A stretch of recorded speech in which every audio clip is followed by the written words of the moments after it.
시청자 여러분 안녕하십니까? 헬로티비 부산 뉴스입니다. 헬로티비 부산 뉴스는 올 한 해 발생한 사건 사고와 부산 지역 주요 이슈를 돌아보는 시간을 마련했습니다. 오늘 첫 번째 시간으로는 한 해 부산 지역에서 발생한 주요 사건 사고를 짚어보겠는데요. 먼저 영상부터 보겠습니다. 베트남 국적 외국인들이 마약을 투약하며 영화에서나 볼 법한 일인데 인터넷으로 마약류를 사들이고 매년 10,000명이 넘는 마약류 사범이 발생하고 경찰이 굳게 닫힌 철문을 강제로 뜯어내고 내부로 진입합니다. 들어가. 현 시간부로 마약류 관리에 관한 법률 위반으로 현행범 체포합니다. 노래방에서 마약을 투약한 뒤 환각 파티를 벌인 혐의로 외국인 33명이 경찰에 무더기로 붙잡혔습니다. 베트남 국적 마약 판매책 A씨 등은 노래방을 통째로 빌린 뒤 SNS 등을 통해 파티 참가자를 모집했습니다. 그리고 1인당 20만 원가량을 받고 마약을 판매한 혐의를 받고 있습니다. 주로 토요일 날 마약 파티가 이루어졌는데 마약 파티를 이용한 사람들은 평상시에 하는 일이 힘들기 때문에 그 피로를 잊기 위해서 마약 파티에 참여했다고. 이번에 적발된 외국인 72명 가운데 여권이 만료된 불법 체류자 62명은 강제 출국 조치됐고 영구 입국 규제 대상이 됐습니다. 누군가를 만나자 90도로 허리를 숙여 인사합니다. 잠시 후 거리에서는 패싸움이 벌어집니다. 한 조직원이 상대 조직원에게 폭행을 당한 데서 시작한 보복 폭행은 장례식장과 도심 번화가 등에서 장소를 가리지 않고 이어졌습니다. 상대 조직과 집단 난투극을 벌이는 것은 물론 조직 관리를 위해 탈퇴한 조직원을 찾아가 흉기로 상해를 입히며 응징하기도 했습니다. 일반 시민들에게도 폭력을 행사한 사실이 드러났습니다. 관계된 주점에서 시비하는 손님을 조폭 8명이 집단 폭행해서 8주 상해를 가한 사건이 있었고, 숙박 임대업소를 하는 그 주인이 전화를 불친절하게 받는다는 이유로 주거지까지 찾아가서 집단 폭행을 한 사건도 있었습니다. 경찰은 1년 2개월간의 추적 끝에 폭력 행위 등에 가담한 폭력 조직원 73명을 붙잡아 24명을 구속했습니다.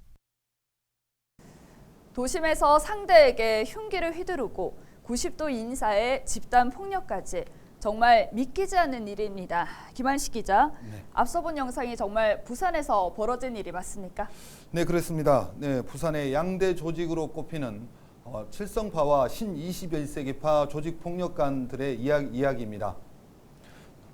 네, 이들 조직은 부산 지역 최대 폭력 조직으로 30년간 앙숙관계를 이어오며 충돌해 왔는데 이번에 무더기로 검거됐습니다. 또 검거 과정에서 조폭들이 운영하던 불법 성매매업소 6곳도 적발됐습니다. 지난 10월 23일에는 폭력 조직 전두목의 팔순잔치가 시내에서 열리면서 경찰에 비상이 걸렸었죠. 네, 그렇습니다. 예전 상황을 살펴볼 때 단체로 90도 인사를 하면서 시민들에게 위화감이 조성되기도 했습니다. 또 경쟁 관계에 있는 조직원과 폭력 사태로 이어질 수 있는 위험이 높은 것도 사실이었는데요. 하지만 이날 행사장 주변으로 경찰 200여 명이 배치됐고 위화감 조성 등을 지양할 것을 경고하면서 우려했던 사태는 발생하지 않았습니다. 네, 이번엔 마약을 투약하며 환각 파티를 벌였던 사건에 대해서 이야기 나눠보겠습니다. 마약 파티를 벌인 일당이 검거됐는데 이 참가자는 누구였고 또 모집 방식과 운영 방법 어떻게 됩니까? 네, 일단 우선 SNS나 아는 사람을 통해 마약 파티 참가자를 모집했습니다. 그리고 외국인 전용 클럽과 노래방을 빌려 환각 파티를 벌였습니다. 이들은 일이 힘들어 피로를 잊기 위해 마약을 투약했다고 경찰에 진술했습니다. 네, 한 번쯤은 괜찮겠지라는 생각으로 마약을 접했다 수렁에서 빠져나오지 못하게 된 겁니다. 정말 호기심이라도 마약을 접해서는 안 될 것 같습니다. 다음으로 어떤 사건이 있었는지 영상으로 확인해 보겠습니다. 지난 2일 오후 4시 40분쯤 북구 구포동의 한 아파트 앞에서 50대 부부가 흉기에 찔렸습니다. 가해자는 30대 남성 A씨로 범행 전 어머니와 함께 숨진 부부와 다툼을 벌인 것으로 확인됐습니다. 하는 그 소리만 나더라고. 근데 이쪽으로 나한테 사람들이 좀 멀리 죽어있던데. 실랑이를 벌이던 A씨는 자신의 집에서 흉기를 가져와 범행을 저지른 것으로 확인됐습니다. 빌라 모녀살인 혐의로 피해자의 이웃에 사는 50대 여성 A씨가 구속됐습니다. 발견 당시 숨진 40대 여성의 몸에는 흉기에 찔린 흔적이 발견됐고 딸에게서는 타박상과 목졸림 흔적이 발견됐습니다. 피해자 주변을 수사를 했습니다. 수사한다.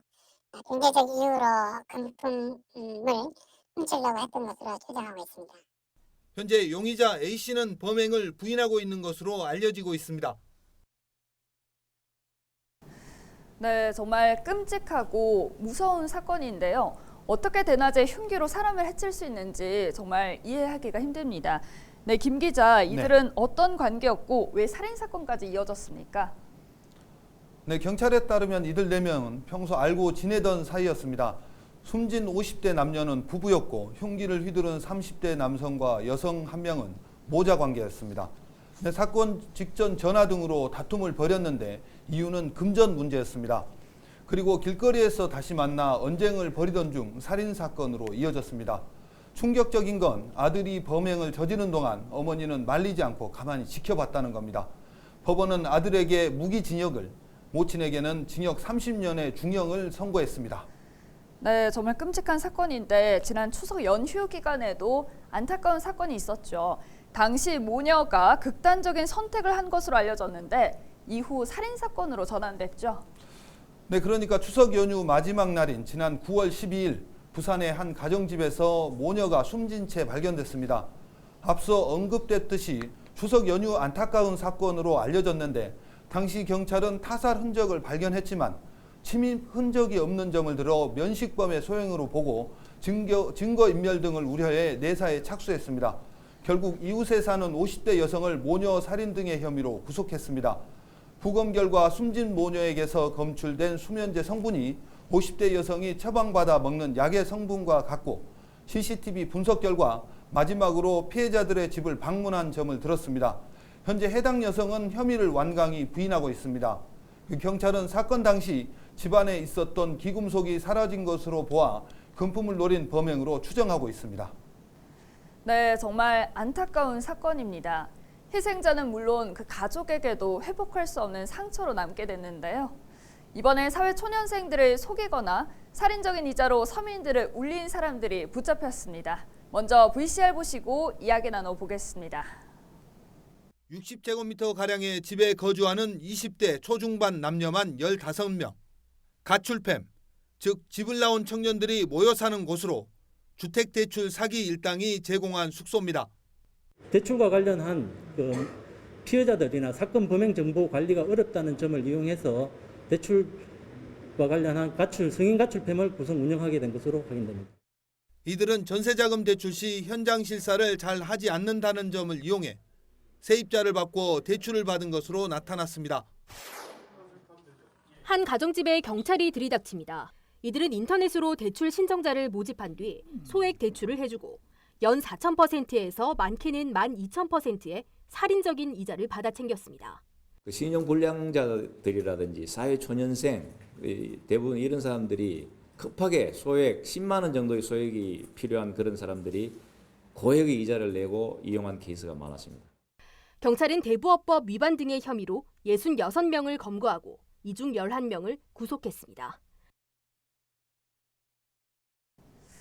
사회 초년생들을 이용해서 돈을 가로챘다는데 어떤 방법을 사용한 겁니까? 네, 이 사건의 주범은 현지 금융기관 간부 A씨입니다. A씨 등 일당은 SNS 등을 이용해 전국에서 가출팸을 구성했습니다. 가출팸이 전세 임차를 하는 것처럼 계약서를 위조해 은행에서 전세자금 대출을 받았습니다. 또 다른 수법은 건축주가 전세 임대 중인 미분양 주택을 구입해 마치 보증금이 없는 것처럼 서류를 꾸며 담보대출을 받아 가로챘습니다. 이런 수법으로 지난 2020년부터 2년간 빼돌린 돈만 50억 원입니다. 네, 정말 기막힌 일입니다. 다음으로는 지난 8월 검거된 불법 대출 조직 검거 이야기 나눠보겠습니다. 살인적인 이자를 받아 챙긴 불법 대부업자 66명이 적발되는데 어떻게 이런 일이 가능했습니까?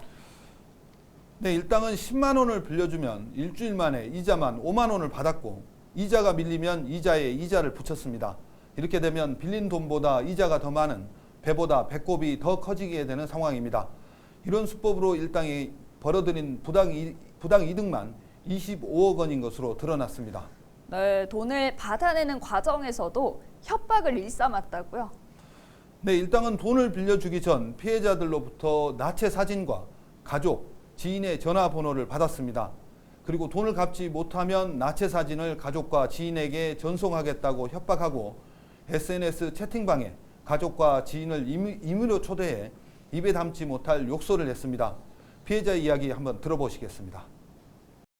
손톱을 다 뽑아버리겠다, 죽여버리겠다, 사회생활 못하게 하겠다, 매장시켜버리겠다.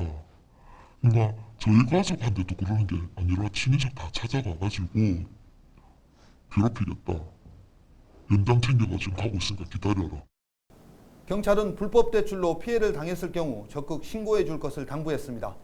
네, 사회초년생과 서민들을 울리는 이런 범죄 반드시 근절돼야 할 것 같습니다. 다음으로 사건 영상 먼저 보고 오겠습니다. 플라스틱 병을 든 남성이 파출소에 들어와 다짜고짜 출입문을 잠굽니다. 이를 지켜보던 경찰관이 남성을 제압한 뒤 출입문을 열고 체포합니다. 50대 A씨가 파출소에 불을 지르려 한 건 지난 12일 오전 8시쯤. 체포된 A씨의 호주머니에서는 라이터 2개도 나온 것으로 확인됐습니다. 문을 열고 파출소 밖으로 일단 밀었습니다. 밀고 거기서 보니까 페트병이 든 게 기름으로 추정이 되잖아요. 그걸 압수를 하고 바로 현행범 체포한 사안입니다. 경찰은 현주소 방화 예비 혐의로 구속영장을 신청했습니다. 횡설수설하며 칼끝을 잡고 위협적인 행동을 하는 남성. 칼 내리세요, 빨리. 네, 이야기 못하니까 칼 내려봐요. 지금 정신병원 입원할 수 있어요. 그래서 일단 칼 내려놓으세요. 하지만 남성의 위협은 더욱 심해졌고 결국 경찰은 테이저건을 쏜 뒤 수갑을 채웁니다. 내가 알아주는 사람이 없다. 길을 봐야 되겠다. 그런 이야기를 듣고 그래도 한 번 더 제가 또 기회를 줬어요. 줬는데도 그때는 칼날을 양손에 움켜쥐는 걸 보고 더 이상 안 되겠다. 갑자기 벌어진 흉기 난동에도 경찰의 침착한 대응으로 별다른 피해 없이 상황은 마무리됐습니다. 불이 붙어있는 라이터를 손에 든 채 경찰과 대치 중인 한 남성. 관계 공무원에게 욕설을 퍼부으며 자신의 요구를 들어달라며 협박했습니다. 기름을 막 보여주면서 큰 소리로 막 내가 이러고 부어야지 너네들이 말을 듣겠네. 그 기름을 부으니까 생명에 약간 위협을 좀 많이 느꼈고 그다음에 욕도 많이 하시고 하시니까. 경찰에 따르면 A씨는 자신이 받는 기초생활 수급액이 줄었다며 주민센터를 찾은 것으로 드러났습니다. 네, 파출소에서 잇따라 난동을 부렸는데 왜 이 같은 일을 저지른 겁니까? 먼저 방안을 시도한 남성은 술에 취해 거리에서 행패를 부리다 출동한 경찰에게 범칙금 처분을 받았는데 이에 불만을 품고 이 같은 범행을 저지른 겁니다. 결국 파출소에 불까지 지르려다 더 큰 처벌을 받게 됐습니다. 그리고 경찰관을 흉기로 위협한 남성은 말 그대로 묻지마 난동입니다. 다행히 경찰관의 적절한 대응으로 별다른 피해 없이 마무리됐습니다. 그런가 하면 동주민센터에서 방화를 시도하며 난동을 부린 사건도 있었는데 왜 그런 일을 저질렀나요? 이 남성은 기초생활 수급비를 받아왔는데 수급비가 줄었다며 난동을 부렸습니다. 하지만 전입 당시부터 받은 수급비는 변동 없이 지급된 것으로 확인됐습니다. 실제 주민센터에 근무하는 직원들은 언어와 신체적 폭력에 시달리고 있습니다. 오죽했으면 이런 일이 일상이라고 말하고 있습니다. 정도의 차이만 있을 뿐 민원이라는 명목 아래 정서적 언어폭력에 시달리는 겁니다. 정말 두 번 다시 이런 일이 발생하지 않도록 근본적인 대책 마련이 필요해 보입니다. 다사다난했던 2022년 한 해가 저물 날도 불과 며칠 남지 않았습니다. 끝까지 마무리 잘 하시길 바라겠습니다. 이상으로 뉴스를 마칩니다. 시청해 주신 여러분 고맙습니다.